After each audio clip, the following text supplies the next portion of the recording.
사람이 궁극적인 목적이 되고 결코 수단이 되어서는 안 된다는 거예요. 회사도 사업자 여러분들을 결코 수단으로 생각하지 않습니다. 그러면 망한다고 도리어 생각을 합니다. 저희 회사 경영 목표 1번이 고객의 성공이에요. 고객 자체의 성공이 저희 회사의 경영 목표다 하는 겁니다. 그러니까 사업자 부분을 돕느라고 우리 회사 인력의 3분의 2가 여러분들을 위해서 해주고 있다 하는 거예요. 회사가 손해보는 한이 있더라도 절대로 소비자들은 손해를 보면 안 된다 하는 겁니다. 대한민국 사람이라면 누구나 애터미는 정말 이렇게 소비자나 회원이나 누구나 성공할 수 있는 정말 믿을 수 있는 기업이다, 소비자 중심적인 기업이다 라는 인식들이 사회에 정착되는 것이 저희의 목표라고 생각을 합니다. 신속하게 고객들의 문제를 해결하고 고객들의 입장에서 한 번 더 생각하고 일할 수 있도록 지속적으로 교육을 진행하려고 합니다.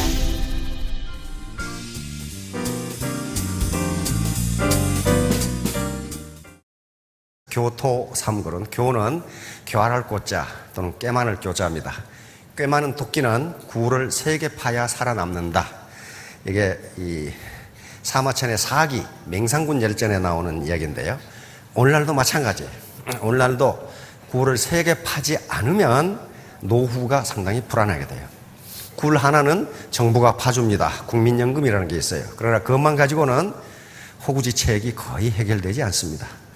그리고 지금 현재 자기가 모아놓은 이 어떤 자산 또는 어떤 자녀 이런 것들이 하나의 굴이 될 수 있습니다. 그러나 그것만 가지고도 보장을 할 수 없어요.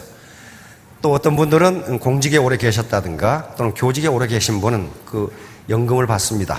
그런데 지금 보시다시피 공무원 연금도 연금 개혁 때문에 아주 홍역을 치르고 있고 언제 우리가 그렇게 될지 몰라요. 그래서 바로 교토 삼굴이라는 게 영리한 토끼는 살아남으려면 굴을 3개 파야 된다는 얘기거든요. 그러면 지금부터 굴을 파기 시작하는데 이미 굴 2개는 파졌고 국가에서 하나 파고 있고 자녀들이 또 하나 파고 있을 거고 나머지는 자기가 파야 돼요. 그 굴이 애터미가 될 수가 있습니다.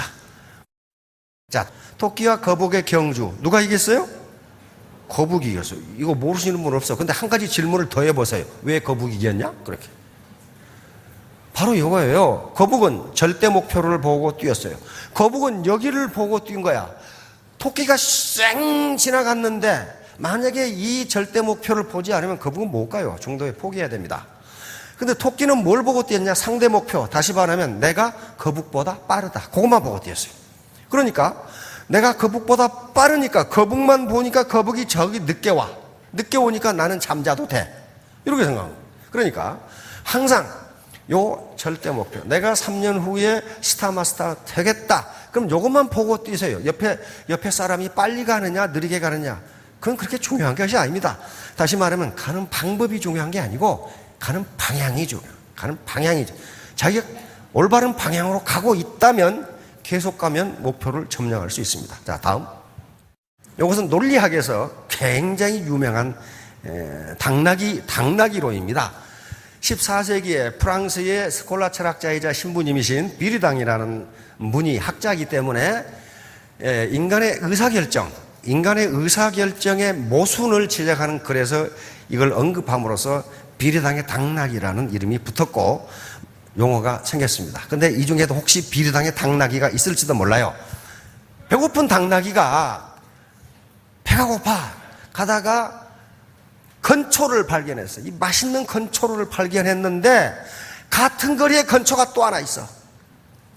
이 경우 어느 것을 먹을까 계속 밤새도록 고민하다가 아침에 굶어 죽었다 하는 게 비르당의 당나귀.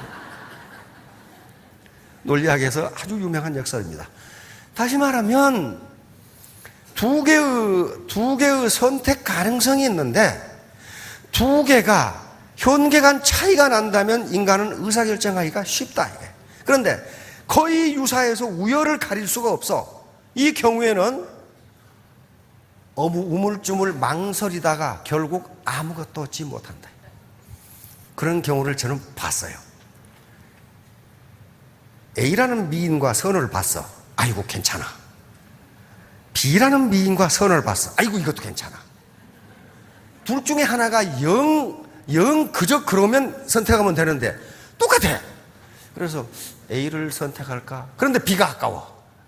B를 선택할까? 그럼 A가 아까워. 요 현상이에요. 그러다가 어느 정도 지나니까 둘이 다 시집가고 없어. 요게 비리당의 당락이에요. 다시 말하면 확실한 주관, 요 쿨헤드입니다. 주관을 가지고 결정하지 않으면 먹을 걸 놔두고 굶어 죽는다. 아리스토텔레스는 사람을 가지고 예를 들었어요. 목마르고 배고픈 사람이 길거리를 가다가 보니까 이쪽에 물이 있어. 물을 마실까 봤더니 이쪽에 빵이 있어. 빵 먼저 먹을까 물 먼저 먹을까 고민하다가 아침에 굶어 죽었다. 이렇게 나와 있어요. 아리스토텔레스 논리학에 이렇게 나와 있어요. 다시 말하면 인간이 어떤 확실한 주관을 가지고 결정을 내리지 않으면 손해가 막심하다. 지금 그 얘기입니다. 자, 다음. 메이미아 오리소, 소동파를 아시죠? 당송 8대가의 한 사람인데 애자잡설이라고 하는 책 속에가 있습니다. 어떤 놈이 사냥을 좋아하는데 장에 갔더니 매를 한 마리 사면은 매 사냥이 최고다. 매가 많은 짐승을 잡아준다. 그래서 옳다 됐다 하고 장에 매를 사러 갔어. 사러 갔는데 이놈은 매를 본 적이 없어. 그래가지고 매를 사온다는 게 오리를 사왔어. 오리를. 그래서 오리를 들고 산에 사냥을 갔는데 토끼가 팍 뛰어나가. 그러니까 오리를 떼던지면서 저를 잡아라 하고 던졌어. 근데 이놈의 오리가 날지를 않고 푸덕거리고만 있어. 그러니까 계속 잡아 던졌어. 했더니 오리가 하는 말이 주인님 저는 매가 아니라 오리입니다. 그랬단 말이야. 저는 날지 못하고 사냥도 못합니다. 나는 무슨 말이냐면은 애터미에 처음 오신 분들은 전부 다 매가 아니라 오리예요. 오리예요. 돈을 어떻게 사냥을 해? 돈을 못 벌어요. 그런데 이런 시스템, 다시 말하면 교육 시스템, 그리고 센터에서의 여러 가지 미팅, 스폰서와 파트너 간의 여러 가지 대화와 후원, 이런 것을 통해서 매로 변신되어 가는 과정입니다. 그러니까 매가 되면 그때부터는 돈을 벌 수가 있어요. 사냥을 할 수가 있다고요. 그래서 계속 강의를 듣고 커뮤니케이션을 하라는 거예요. 이게 뇌가 흘러가도록. 자, 다음. 눈덩이 효과는 맨 처음에 눈을 굴리면 이 정도 됩니다. 이거 아무것도 아닌 것 같은데 이걸 굴리면 나중에는 어른도 어떠할 수 없을 정도로 커져요. 이걸 스노우폴 이펙트라고 그럽니다. 눈덩이 효과라고 그러는데 바로 요겁니다. 어떻게 저렇게 평범한 주부가 5년 만에 이 소득이 연봉 5억이 되느냐? 혼자 힘으로 되는 게 아니에요. 눈덩이 효과 때문에 그렇습니다. 이걸 기하급수의 원리라고 그러는데, 자, 어떤 이 임금을 주기 싫어하는 노랭이 사장님이 임금을 자꾸 깎으려고 그러니까 한 젊은이가 들어가서 저는 임금 조금만 받겠습니다. 오늘은 1원만 주시고 내일은 2원 주시고 모레는 4원 주시고 가만히 얼른 계산해 보니까 300원이면 되겠거든. 우리는 통상 플러스 마이너스에 대해서는 상당히 아주 익숙하게 잘합니다. 그런데 곱하기 나누기는 잘 못해요. 왜 곱하기 나누기를 해본 적이 별로 없거든요. 그런데 이건 곱하기의 개념이에요. 자, 열흘이 지나도 1,000원밖에 안 돼요. 그렇죠? 한 달 31일, 자금이 30일인데 열흘이 지나도 1,000원밖에 안 되니까 얼른 계산하면 이 자식은 임금 3,000원만 주면 되겠네. 그렇게 되질 않아요. 봅시다. 계속 넘어가는데 어떻게 됩니까? 29일이 되면 5억 3,687만 912원인데 이게 기하급수예요. 기하급수입니다. 31일이 되면 10억이 돼요. 그러니까 1원이 한 달 만에 10억이 돼요. 10억이 된다고. 그런데 이 경우 요 급수가 중간에 끝나버리면 20일이 돼도 52만 원밖에 되질 않아요. 20일에도. 나머지 10일이 전체를 결정해버려요. 그러니까 애터미에서 무한단계 적립이라는 게 거기에서 파워가 있는 거예요. 다른 회사에서는 무한단계 아니죠. 몇 단계 끊어버리죠. 그러면 여기 20단계 끊어버려도 52만 원밖에 안 돼요. 그런데 30단계를 넘어가면 5억, 10억이 돼버려요. 그러니까 이것 때문에 그러는 거예요. 자, 결론으로 들어갑니다. 유비무환. 이것은 서경에도 있고 춘추좌전에도 있는 말인데요. 미리 준비해 두면 훗날 환란이 없다. 그 말이죠. 미리 준비해 두면 훗날 근심될 것이 없다.